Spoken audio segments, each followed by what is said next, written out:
அனைவருக்கும் வணக்கம். நீங்கள் இணைந்து கொள்வது இலங்கையின் முதற்தர செய்தி வழங்குனர் நியூஸ் ஃபர்ஸ்டின் பிரதான செய்திகளோடு நான் ஜெஃப்ரி ஜெபுதார்ஷன். வணக்கம் அருண். வணக்கம் ஜெஃப்ரி. அனைவருக்கும் வணக்கம்.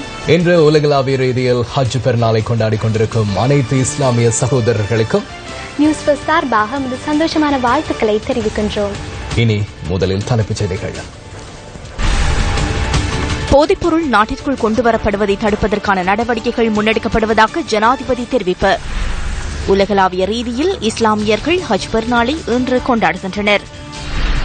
தமிழகத்திற்கு செப்டம்பர் 20 வரை காவிரியில் நீர் திறந்துவிட உச்சநீதிமன்றம் அனுமதி வழங்கியதை அடுத்து கர்நாடகாவில் மீண்டும் வன்முறை வெடிப்பு.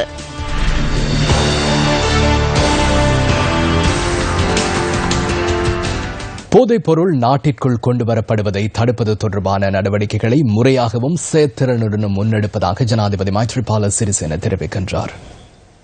போதைக்கு அடிமையானவர்களை அதிலிருந்து மீட்டெடுத்து அவர்களை சிறந்த மனிதர்களாக சமூகமயப்படுத்தும் நடவடிக்கையில் ஈடுபட்டுள்ள மித்ரோ அமைப்பினால் இந்த விருது வழங்கும் நிகழ்வு ஏற்பாடு செய்யப்பட்டிருந்தது.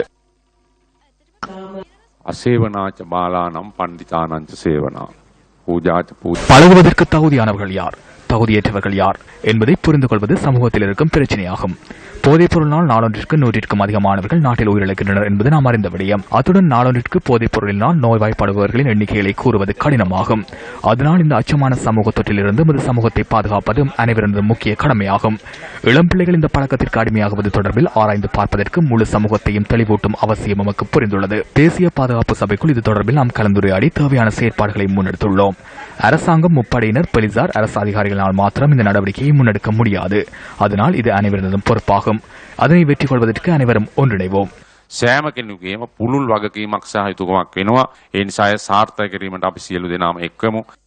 மித்ரோ அமைப்பின் தூதுவராக முன்னாள் கிரிக்கெட் வீரர் ரோஷான் மகானாமாவை நியமிப்பதற்கான கடிதம் இதன்போது ஜனாதிபதியினால் வழங்கப்பட்டது. இந்த அமைப்பின் ஸ்தாபகரான குப்பியாவத்தே போதானந்த தேரரினால் ஜனாதிபதியிடம் நூல் ஒன்றும் கையளிக்கப்பட்டது.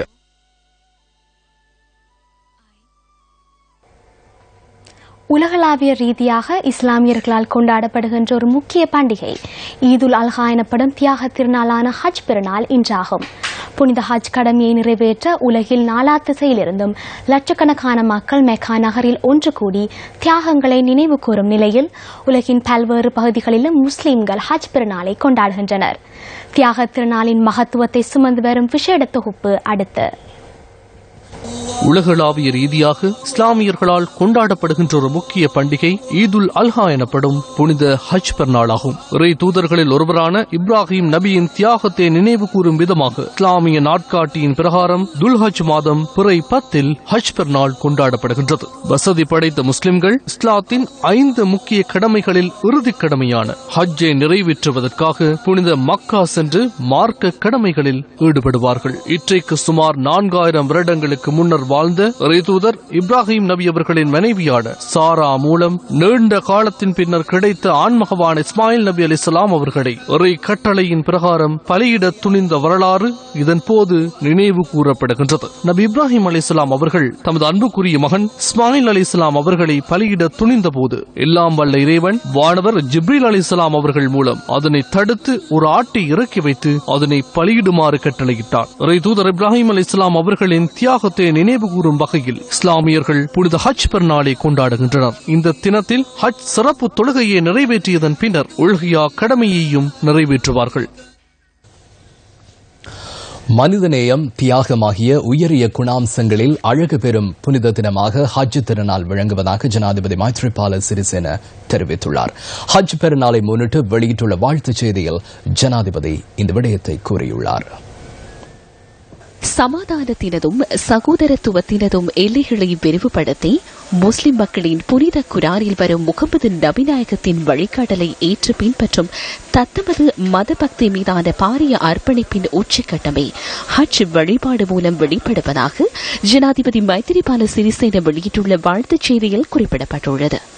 புதியதோர் சமூகத்தினை நோக்கி அடியெடுத்து வைத்துள்ள இலங்கைக்கு ஹஜ் பண்டிகை பெற்றுக் கொடுக்கும் அவகாசமானது மிகுந்த முக்கியத்துவத்தினை பெறுவதாக ஜனாதிபதி தெரிவித்துள்ளார்.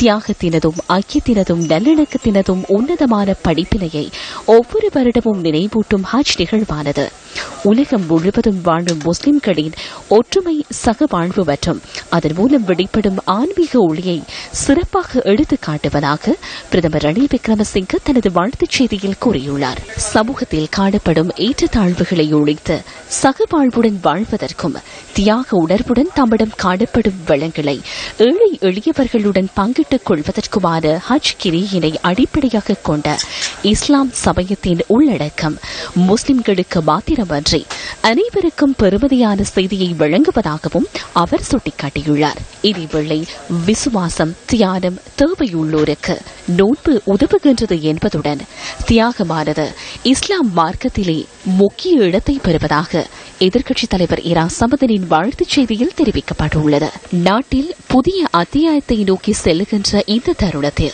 நாம் அனைவரும் ஹஜ் பெருநாளின் தாற்பயமான தியாகத்தினை மனதிலே கொண்டவர்களாய் நிலையான சமாதானத்தை நாட்டில் ஏற்படுத்த முன்வர வேண்டும் எனவும் தனது வாழ்த்துச் செய்தியூடாக எதிர்க்கட்சித் தலைவர் அழைப்பு விடுத்துள்ளார். இறைத்தூதர் இப்ராஹிம் நபியின் தியாகங்களை நினைவுகூரும் தியாக திருநாளாக புனித ஹஜ் பெருநாள் விளங்குகின்றது. தியாக திருநாளை முன்னிட்டு நாட்டில் உள்ள அனைத்து பள்ளிவாசல்களிலும் சிறப்பு பெருநாள் தொழுகை மற்றும் பிரார்த்தனைகள் இடம்பெற்றன.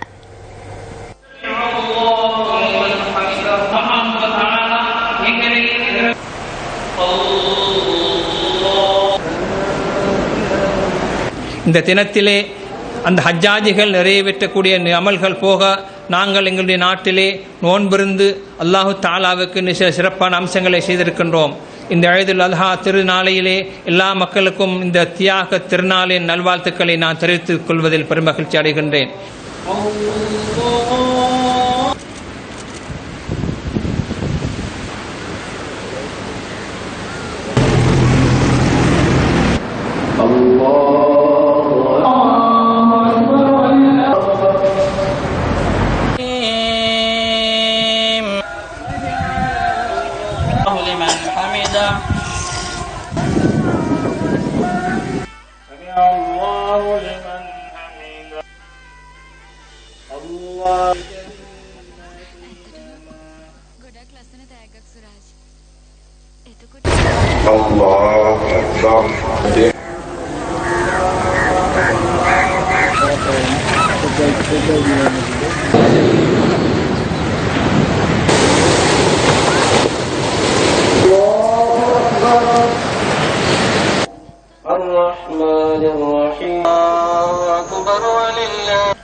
இந்த நாளை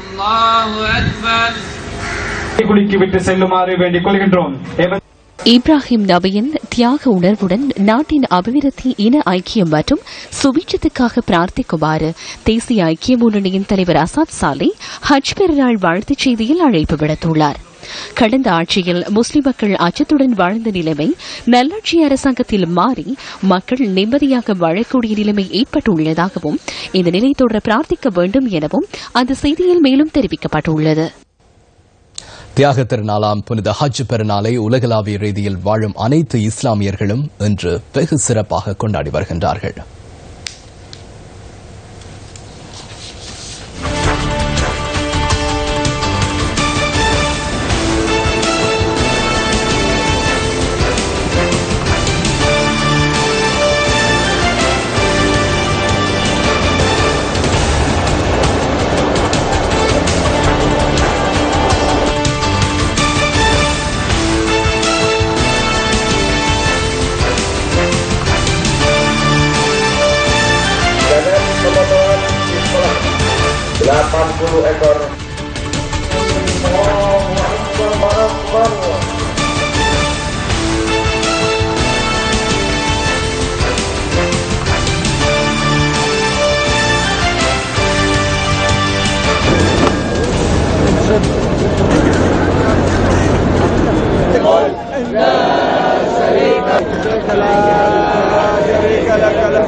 இஸ்லாமியர்களின் ஐம்பெரும் கடமைகளில் இறுதி கடமையே ஹஜ்.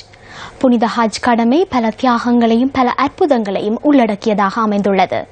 இம்முறையும் புனித ஹஜ் கடமையை நிறைவேற்ற உலகின் நாலா திசையிலிருந்தும் லட்சக்கணக்கான மக்கள் புனித மக்கா நகரில் ஒன்று கூடியுள்ளனர். புனித ஹஜ் கடமைகளுக்காக உலகின் பல்வேறு பகுதிகளில் வருகின்ற ஹஜ்ஜாஜ்கள் இன்று காலை மினா நகரை அடைந்தார்கள். அதன் பின்னர் அவர்கள் ஜமராத்களுக்கு கல்லெறிந்த பின்னர் ஈதுல் அல்ஹா எனப்படுகின்ற ஈகை திருநாளை மகிழ்ச்சியுடன் கொண்டாடுகின்றார்கள். இன்னும் 2 நாட்களுக்கு ஹஜ்ஜாஜிகள் மினாவிலே தங்கியிருப்பார்கள். அதன் பின்னர் அவர்கள் புறப்பட்டு செல்ல உள்ளனர். நியூஸ் பஸ் செய்திகளுக்காக சவுதி அரேபியாவின் மினாவிலிருந்து ரியாஸ் ஹாரிஸ். சர்வதேச கைதிகள் தினத்தினை முன்னிட்டு சிறைகளில் தடுத்து வைக்கப்பட்டுள்ள தமிழ் அரசியல் கைதிகளை விடுவிக்குமாறு கோரி யாழ் நகரில் கவனஈர்ப்பு போராட்டம் ஒன்று இன்று முன்னெடுக்கப்பட்டது. மன்னார் பிரஜைகள் குழுவின் ஏற்பாட்டில் இந்த கவனஈர்ப்பு போராட்டம் முன்னெடுக்கப்பட்டது. 6 வருடங்களாக சிறையில் தடுத்து வைக்கப்பட்டு விடுவிக்கப்பட்ட தமிழ் அரசியல் கைதியான முருகையா கோமகனும் இந்த கவனஈர்ப்பு போராட்டத்தில் கலந்து கொண்டிருந்தார். அந்த சூழலில் இருந்து வந்த நான் என்ற வகையிலே அங்கே பொது மன்னிப்போ அல்லது உடனடியான விடுதலையோ இல்லாவிட்டாலும் புனர்வாழ்வுக்கு ஊடாக மறுவாழ்வு அளிக்க வேண்டும் என்பதற்காக காத்து கொண்டு இருக்கின்றார்கள். இந்த நல்லாட்சி அரசாங்கம் வந்து 100 நாள் திட்டத்திலே எமது விடுதலைக்கான வாக்குறுதிகள் தரப்பட்டிருந்தது. இதுவரையும் அந்த வாக்குறுதி எதுவும் நிறைவேற்றப்படவில்லை. கடந்த காலங்களிலே சிறைச்சாலைகளிலே உண்ணாவிரதம் இருந்த காலத்திலே வாக்குறுதி அள்ளி வீசப்பட்டது. அந்த வாக்குறுதி காற்றோடு காற்றா கலந்து கொண்டிருக்கின்றது. வேற கைதிகளுக்கு இருக்கும் உரிமைகள் கூட அங்கு எமது கைதிகளுக்கு வழங்கப்படவில்லை. நான் எனது நண்பன் பக்கத்தில் அருகில் இருந்தவர் சதீஷ் என்று சொல்லி கடைசியாக இறந்தவர். அவருக்கும் உரிய மருத்துவம் வழங்கப்படாதாலே அவர் இறந்தார். அதே போல நெல்சன் அவர்களும் மகசினிலே இறந்தார். இந்த இறப்புகள் தொடர்கின்றது. இந்த நல்லாட்சியிலும் தொடர்கின்றது. அரசியல் கைதிகளுடைய விடயத்தில் இந்த அரசாங்கம் கண்விழித்து பார்ப்பதில் அதிலும் எங்களுடைய தமிழ் அரசியல் சார்ந்தவர்களும் இதில் விழிப்பில்லாத ஒரு நோக்கத்தில் இருக்கின்றபடியாலும் தமிழ் அரசியல் கைதிகள் மிகவும் கஷ்டமான நிலையிலும் அவர்களுடைய குடும்பங்கள் மிகவும் பாதிக்கப்பட்ட நிலையிலும் இருப்பதை யாரும் உணராத நிலையில் நாங்கள் சர்வதேச அரசியல் கைதி தினத்தை நாங்கள் எப்படி அனுசரிப்பது என்ற நிலைப்பாட்டில் நாங்கள் இருக்கின்றோம். 20 ஆண்டுகள் நிறைவடைந்து விட்டது. நானும் அப்பாவும் இறக்க போகிறோம். இருவரும் போன 4ஆம் தேதி போய் பார்த்தோம். கண்ணீரோட தான் இருக்கிறான். அம்மா அம்மா என்ன செய்வோம், என் பிள்ளை எப்ப வரும் என்று பார்த்து கொண்டு இருக்கிறான். தமிழ் அரசியல் கைதிகளின் விடுதலையை வலியுறுத்தி முன்னெடுக்கப்பட்ட கவனஈர்ப்பு போராட்டத்திற்கு தமிழ் தேசிய மக்கள் முன்னணி கட்சியின் பிரதிநிதிகளும் ஆதரவு வழங்கியிருந்தனர். தமிழர்களாக இருக்கின்ற ஒரே ஒரு காரணத்திற்காக எந்த குற்றமும் செய்யாத நூற்றுக்கணக்கான அப்பாவி தமிழ் இளைஞர்கள் தொடர்ந்தும் சிறைகளிலே வாடுகின்றார்கள். இந்த புதிய ஆட்சி 2015 ஜனவரியிலே வருகின்ற பொழுது தமிழ் தலைவர்கள் ஊடாக இந்த அரசாங்கம் இந்த மைத்திரி ஒரு நம்பிக்கையை கொடுத்திருந்தார். நிச்சயமாக அரசியல் கைதிகள் அனைவரும் விடுவிக்கப்படுவார்கள் என்று சொல்லி இந்த அரசாங்கத்தினது கைக்கூலிகளாக இருக்கின்ற தமிழ் தலைமைகள் இன்று பாராளுமன்றத்தை கதிரைகளை சூடேற்றி சகல சுகபோகங்களையும் அனுபவித்துக் கொண்டிருக்கின்ற தமிழ் தேசிய கூட்டமைப்புடைய தலைவர்கள் இந்த இளைஞர்கள் தொடர்ந்தும் சிறைகளிலே இருப்பதற்கு துணை போகின்றார்கள். சர்வதேச மட்டத்திற்கு இந்த பிரச்சனைகளை கொண்டு செல்வதில்லை. ஸ்ரீலங்கா அரசாங்கமே ஐநா மனித உரிமை பேரவைக்கு பயங்கரவாத தடுப்பு சட்டம் மிகவும் கொடூரமான ஒரு சட்டம் என்றும் அதை தாங்கள் நீக்குவதற்கு தயாராக இருப்பதாகவும் அறிவித்திருக்கிற ஒரு நிலையிலே இந்த தமிழ் அரசியல் கைதிகளை தொடர்ந்தும் சிறையிலே வைத்திருப்பதை எக்காரணம் கொண்டும் நியாயப்படுத்த முடியாது. வடமாகாண விவசாய கிணறுகளை புனரமைப்பதற்கான ஆரம்ப நிகழ்வு இன்று நடைபெற்றது. யாழ் பொது நூலகத்தில் நடைபெற்ற இந்த நிகழ்வில் வடமாகாண முதலமைச்சர் சி வி விக்னேஸ்வரன் கலந்து கொண்டிருந்தார். வவுனியா ஆச்சிபுரம் கிராமத்தில் நிரந்தர வீடுகளின்றி 300க்கும் அதிகமான குடும்பங்கள் கொட்டகை வீடுகளில் வசிக்க வேண்டிய நிலைக்கு தள்ளப்பட்டுள்ளனர். இந்த கிராமத்திற்காக வீட்டு திட்டம் வழங்கப்படாத நிலையில் இவர்கள் சுமார் 15 வருடங்களாக பெரும் நெருக்கடியினை எதிர்நோக்கியுள்ளனர். சாலம்பகுளம் அங்கால பக்கம் பாருங்க, குரங்குகள் சும்மா காடுகள் வெளியே உள்ள குரங்குகள் வீடுகள்ல இருக்கு. நாங்க பிள்ளையில வச்சுட்டு பாம்பும் மலைக்குள்ளையும் எல்லாத்துக்குள்ளே இருந்து இப்படி நடைஞ்சு கொண்டு இருக்கிறோம். மழை எங்க வீடெல்லாம் இப்படி வெள்ளத்துல அடிச்சு போகும் சார். கச்சேரியாலே பார்ப்பாங்க, எல்லாம் செய்வாங்க.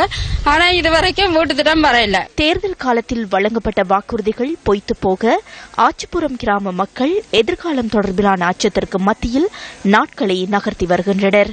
நாங்க அஞ்சு ஆட்சிப்புறத்துல கடந்த வருஷமா இருக்கிறோம். எங்களுக்கு வீட்டு திட்டங்கள் எதுவுமே இல்ல. தேர்தல் காலங்கள்ல மட்டும் எல்லாரும் தமிழ் தேசிய கூட்டமைப்பு எல்லாரும் வந்து கதைச்சிட்டு போறாங்க. ரோட்டு கூட போட்டு தரேன்னு சொல்லி எதுவுமே செய்யல. வீட்டு திட்டங்கள் எதுவுமே செஞ்சு தரல. நாங்க குடிசை வீட்டுல தான் வாழ்றோம். அவங்க மட்டும் நல்லபடியா தேர்தல் முடிய ஆட்சியில இருந்து கொண்டு நல்லபடியா வாழ்றாங்க. ஓட்டு போடுற எங்களுக்கு எந்த உதவியுமே கிடைக்கிறது. நல்லாட்சி செய்யறோம்னு சொல்லிட்டு அவங்க எல்லாம் அரசாங்கத்தோட நல்லபடியா தான் தமிழ் தேசிய கூட்டமைப்புல இருக்கிறாங்க. இல்ல ஓட்டு போட்ட மக்கள் நாங்க தான் பாவம். வடமாகாண விவசாய கிணறுகளை புனரமைப்பதற்கான ஆரம்ப நிகழ்வு இன்று நடைபெற்றது. யாழ் பொது நூலகத்தில் நடைபெற்ற இந்த நிகழ்வில் வடமாகாண முதலமைச்சர் சி வி விக்னேஸ்வரன் கலந்து கொண்டிருந்தார். வடமாகாண விவசாய அமைச்சினால் வடமாகாண விவசாய கிணறுகளை புனரமைக்கும் திட்டம் முன்னெடுக்கப்படுகின்றது. யாழ் பொது நூலகத்தில் நடைபெற்ற இந்த நிகழ்வில் வடமாகாண முதலமைச்சர், வடமாகாண விவசாய அமைச்சர் மற்றும் வடமாகாண சபையின் எதிர்க்கட்சித் தலைவர், வடமாகாண சபை உறுப்பினர்கள் கலந்து கொண்டிருந்தார்கள். இங்குள்ள விவசாய கிணறுகளில் பல யுத்த நிகழ்வுகளில் அழிவடைந்து அதன் மேற்கட்டு பகுதிகள் கிணற்றின் ஏனைய பாகங்கள் சிதைவடைந்த நிலையில் இருக்கின்றன. கிணறுகளின் முழு உபயோகமும் அவற்றின் சிதைவடைந்த தன்மையால் பெற முடியாத நிலை ஏற்பட்டுள்ளது. நிலத்தடி நீரினை பயன்படுத்தும் போது மிக அவதானமாக குறைந்த அளவு நீர் பாவனையுடன் கூடிய அறுவடையை பெறக்கூடிய விதத்தில் விவசாய நடவடிக்கைகள் அமைதல் வேண்டும். நாங்கள் எங்களுடைய அமைச்சின் கீழோ அல்லது எந்த ஒரு திணைக்களங்கள் தன்னும் நாங்கள் ஏதாவது சொற்றுப்பாசலை கொடுத்தால் கூட அந்த பொதியில் ஒரு கரண்டி கூட போட்டால் கூட ஏன் கேட்டா கொடுத்தா என்று கேட்கிற அளவில் தான் இன்று எங்களுடைய கணக்காய்வுகள் இருக்கின்றன. வடக்கு மாகாணத்தில் எந்த ஒரு சந்தர்ப்பத்திலும் தவறுகளும் முறைகேடுகளும் இடம்பெறாத வகையில் தான் எங்களுடைய நிர்வாகங்கள் நடைபெறுகின்றன.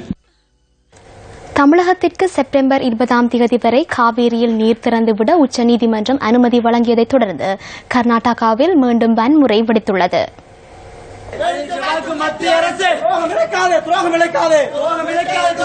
பெங்களூரு உச்சநீதிமன்றத்தின் தீர்ப்பை எதிர்த்து வன்முறைகள் வலுப்பெற்றன.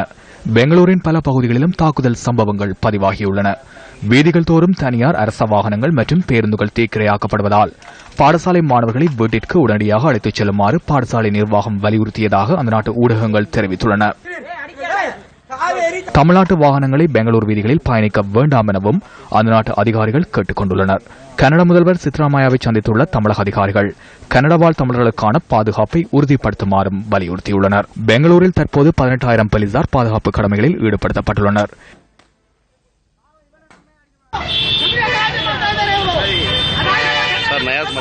இதேவேளை ராமேஸ்வரத்திலும் வன்முறைகள் பதிவாகின.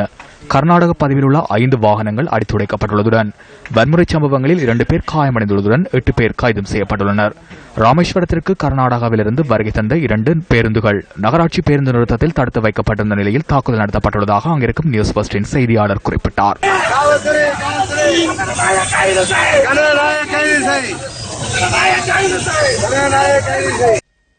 காவிரி நதிநீர் பங்கீடு தொடர்பில் இந்திய உச்சநீதிமன்றம் வெளியிட்டுள்ள தீர்ப்பில் இருக்கக்கூடிய முக்கிய விடயங்கள் என்ன? காவிரி பங்கீடு தொடர்பாக உச்சநீதிமன்றம் அளித்திருக்கூடிய தீர்ப்பு என்பது ஏற்கனவே காவிரி நடுவர் மன்ற தீர்ப்பு என்பது அரசு இதழில் வெளியிடப்பட்டிருக்கிறது.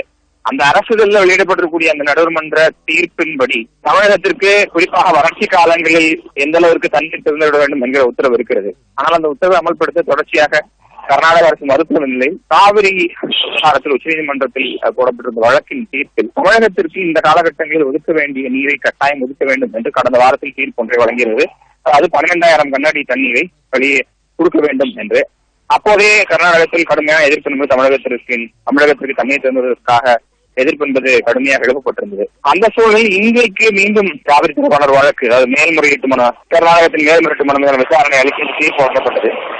அந்த தீர்ப்பில் தமிழகத்திற்கு தொடர்ச்சியாக 12,000 கனஅடி தண்ணீரை வரும் 20ஆம் தேதி வரை திறந்துவிட வேண்டும் என்று உச்சநீதிமன்றம் ஒரு தீர்ப்பை இன்று வழங்கியிருந்தது.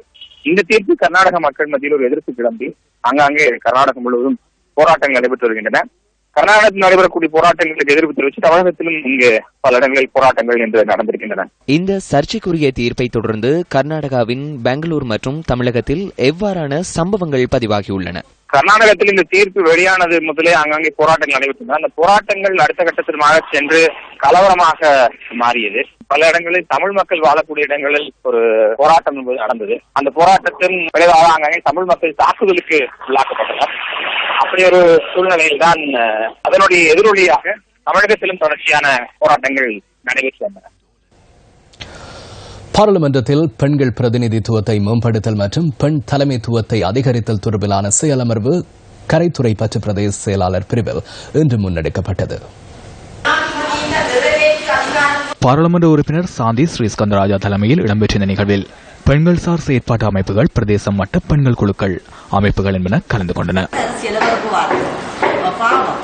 கொள்ள வேண்டும். அரசியலினுள் வந்த ஒரு பெண்கள் என்ன சவால்களை எதிர்கொள்கிறார்கள், அந்த சவால்களை எதிர்கொள்கின்ற அவர்கள் எவ்வாறு துணிவோடு இருக்க வேண்டும், அவர்கள் எவ்வாறு தங்களை தக்க வைத்துக் கொள்ள வேண்டும். அந்த வகையிலே இந்த பெண்களிடம் நான் இந்த இடத்திலே ஒரு கோரிக்கையை முன்வைக்கின்றேன். இந்த பெண்களுக்குரிய பிரச்சனைகள் தீர்க்கப்பட வேண்டும் என்றால் பெண்கள் அரசியலினுள் உள்வர வேண்டும். அவ்வாறு உள்வந்து ஒன்று சேர்ந்து, அது கட்சி பேதம், இனவேதம், மதபேதம் என்பதற்கு அப்பால் அவர்கள் ஒன்று சேர்ந்து கரங்கோக்கின்ற பொழுதுதான் இந்த பெண்களுக்கு இருக்கின்ற பிரச்சனைகள், பெண்களுடைய இருக்கின்ற இந்த சங்கடங்கள் தீர்க்கப்படும் என்ற ஒரு விடயத்தை நான் முன்வைக்க விரும்புகின்றேன். ஊவா மாகாணத்துக்குட்பட்ட இந்து ஆலயங்களை புனர் நிர்மாணம் செய்வதற்காக இந்து கலாசார அமைச்சினால் ஒதுக்கப்பட்ட 50 லட்சம் ரூபாய் நிதியை பகிர்ந்தளிக்கும் வைபவம் இன்று நடைபெற்றது. பாராளுமன்ற உறுப்பினர் அரவிந்தகுமார் தலைமையில் நடைபெற்ற இந்த நிகழ்வில் இந்து கோயில்களை புனரமைப்பதற்கு நிதி பகிர்ந்தளிக்கப்பட்டது. நல்லாட்சியில நாங்கள் இன்னும் ஒரு நடவடிக்கையை மேற்கொள்ளவிருக்கின்றோம். ஒவ்வொரு கோயிலுக்கும் அதற்கான ஒப்பனையை, காணி உரிமையை பெற்றுக் கொடுப்பதற்கான அந்த நடவடிக்கை.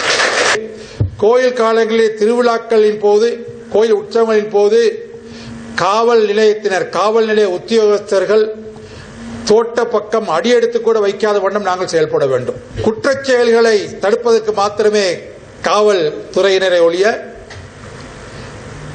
ஆலய திருவிழாக்களின் போது வந்து பாதுகாப்பு கொடுப்பதற்காக அல்ல. நெல் மூடைகள் களவாடப்பட்டமை தொடர்பில் ஹம்மாந்தோட்டை போலீசாரினால் கைது செய்யப்பட்ட பின்னர் காணாமற் போனதாக கூறப்படும் இளைஞர் தொடர்பில் இதுவரையில் எவ்வித தகவலும் பதிவாகவில்லை.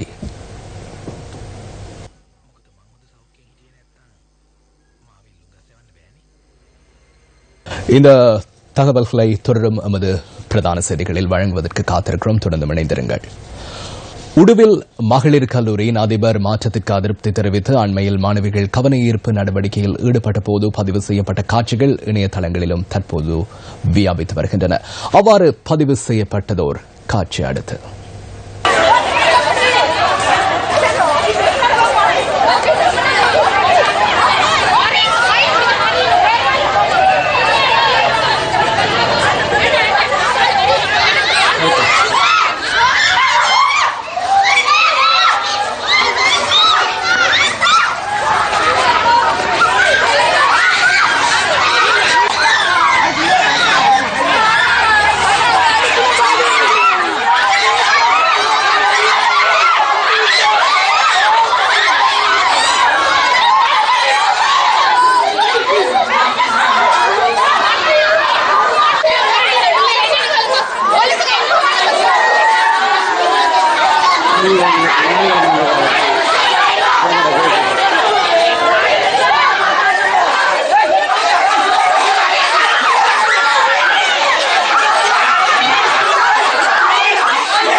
யாழ் உடுவில் மகளிர் கல்லூரி அதிபரை பதவியிலிருந்து நீக்குவதற்கு எதிர்ப்பு தெரிவித்து ஆர்ப்பாட்டம் முன்னெடுக்கப்பட்டது. யாழ் உடுவில் மகளிர் கல்லூரியில் கடமையாற்றி வரும் அதிபரை பாடசாலையில் இருந்து விலகிச் செல்லுமாறு பாடசாலையின் இயக்குநர் சபை அறிவித்ததைத் தொடர்ந்து ஆர்ப்பாட்டம் முன்னெடுக்கப்பட்டது. வடமாகாண கல்வி பணிப்பாளர் எஸ் உதயகுமார், ஆளுநரின் செயலாளர் இளங்கோவன் ஆகியோர் கல்லூரிக்கு சென்றிருந்தனர். தொடர்ச்சியாக இடம்பெற்ற போராட்டத்தில் உண்ணாவிரதத்தில் ஈடுபட்டிருந்த மாணவிகளில் ஒருவர் மயக்கமுற்ற நிலையில் யாழ் போதனா வைத்தியசாலையில் சிகிச்சைகளுக்காக அனுமதிக்கப்பட்டார். வடமாகாண விசேட சிரேஷ்ட போலீஸ் அத்தியட்சகர் கணேசநாதன் மற்றும் யாழ் மாவட்ட சிரேஷ்ட போலீஸ் அத்தியட்சகர் ஸ்டானிஸ்லஸும் பாடசாலை நிர்வாகத்தை சந்தித்து கலந்துரையாடினர். இதேவேளை ஆயர் தியாகராஜா பாடசாலைக்கு பிரவேசித்து நிர்வாகத்தினுடன் கலந்துரையாடியுள்ளதுடன் மாணவிகளின் எதிர்ப்பு வலுப்பெற்றது. பலத்த போலீஸ் பாதுகாப்பிற்கு மத்தியில் பாடசாலையின் கல்வி நடவடிக்கைகள் முன்னெடுக்கப்பட்டன. பாடசாலையின் நிலைமை தொடர்பில் ஆராய்வதற்காக மல்லாகம் மாவட்ட நீதிபதி ஜூட்சன் அங்கு சென்றிருந்தார். உடுவில் மகளிர் கல்லூரியில் நிலவுகின்ற பிரச்சினை தொடர்பில் மாணவர்கள் ஜனாதிபதியின் கவனத்திற்கு கொண்டு வந்தனர். இதன்போது மாணவிகளினால் கோரிக்கைகள் அடங்கிய மகஜர் ஒன்றும் ஜனாதிபதியிடம் கையளிக்கப்பட்டது. அமெரிக்க மிஷன் திருச்சபையின் பாதிரியார்கள் மற்றும் மாணவிகள் வடமாகாண முதலமைச்சரை சந்தித்து பாடசாலையில் தற்போது காணப்படும் பிரச்சினைகள் தொடர்பில் தெளிவுபடுத்தினர். நாட்டின் பல பகுதிகளிலும் மக்கள் குடிநீர் வசதியின்றி பல்வேறு அசௌகரியங்களை எதிர்நோக்கியுள்ளனர். அவ்வாறு சிரமத்தை எதிர்நோக்கும் மற்றொரு பிரதேச மக்களுக்கான நீர் திட்டம் மக்கள் சக்தி 100 நாட்கள் திட்டத்தினூடாக இன்று ஆரம்பிக்கப்பட்டது. தனபல்வில பிரதேச செயலாளர் பிரிவில் நீர் பிரச்சினையினால் ஹம்பிகமு மக்களே அதிகளவில் பாதிக்கப்பட்டுள்ளனர். தனபல்வில பிரதேச செயலாளர் பிரிவில் அதிகளவிலான சிறுநீரக நோயாளர்கள் இந்த கிராமத்திலேயே பதிவாகியுள்ளனர். நியூஸ் ஃபர்ஸ்டின் மக்கள் சக்தி 100 நாட்கள் திட்டத்தினூடாக இந்த மக்களுக்கான சுத்தமான குடிநீரை வழங்குவதற்கான திட்டம் இன்று ஆரம்பிக்கப்பட்டது. இதற்கு கடற்படையினர் ஒத்துழைப்பு வழங்குகின்றனர்.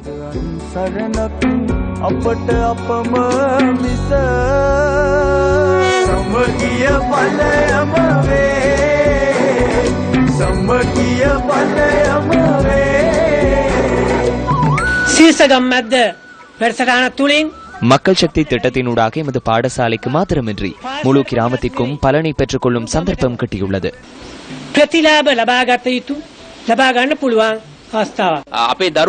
எமது பிள்ளைகளை பாதுகாப்பதற்கு நீர் திட்டத்தை முன்னெடுப்பதற்கு சிறந்த இடம் பாடசாலையாகும். 6 மணித்தியாலங்களுக்கு மாணவர்கள் பாடசாலையிலேயே உள்ளனர்.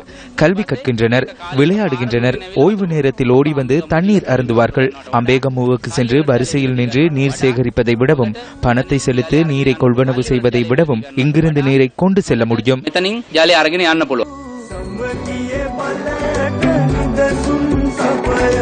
நியூஸ் ஃபர்ஸ்ட் மக்கள் சக்தி 100 நாள் திட்டத்தினூடாக தனபல்வில பிரதேச செயலாளர் பிரிவில் முன்னெடுக்கப்படும் 3வது திட்டம் இதுவாகும். எனவே 2 திட்டங்கள் மக்களிடம் கையளிக்கப்பட்டுள்ளன.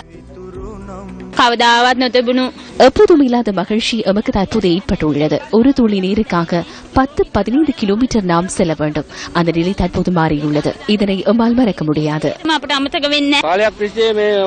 நாம் தொடர்ந்து நீருக்கான கோரிக்கையை முன்வைத்து வந்தோம். வழங்குவதாக மாத்திரமே கூறுவார்கள், எனினும் செயற்படுத்த மாட்டார்கள். இன்றிலிருந்து எமது கனவு நனவாகியுள்ளதாக எம்மால் எண்ண முடியும். சிரசு ஊடக நிறுவனத்திற்கு நன்றி.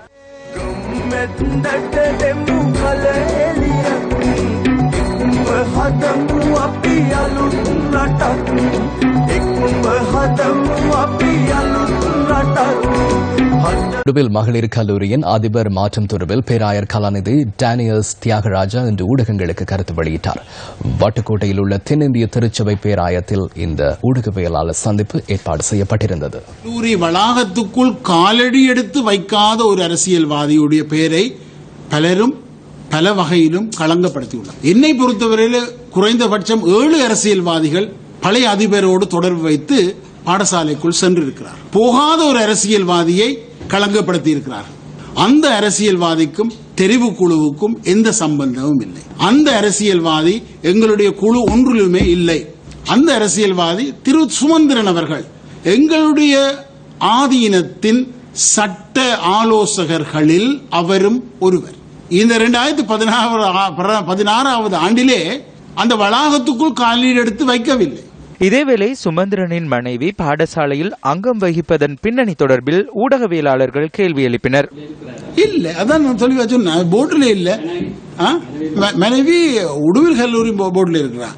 அவ மெதடிஸ்ட் பாடசாலையில் கல்வி இதுகள் பொறுப்புகள் இருக்கிறான். அப்ப 2 பேர் வந்து எங்களுக்கு இருக்கலாம். அது அவருடைய மனைவி, அவர் வந்ததுக்கு அவற்றை பிழை இல்லை தானே.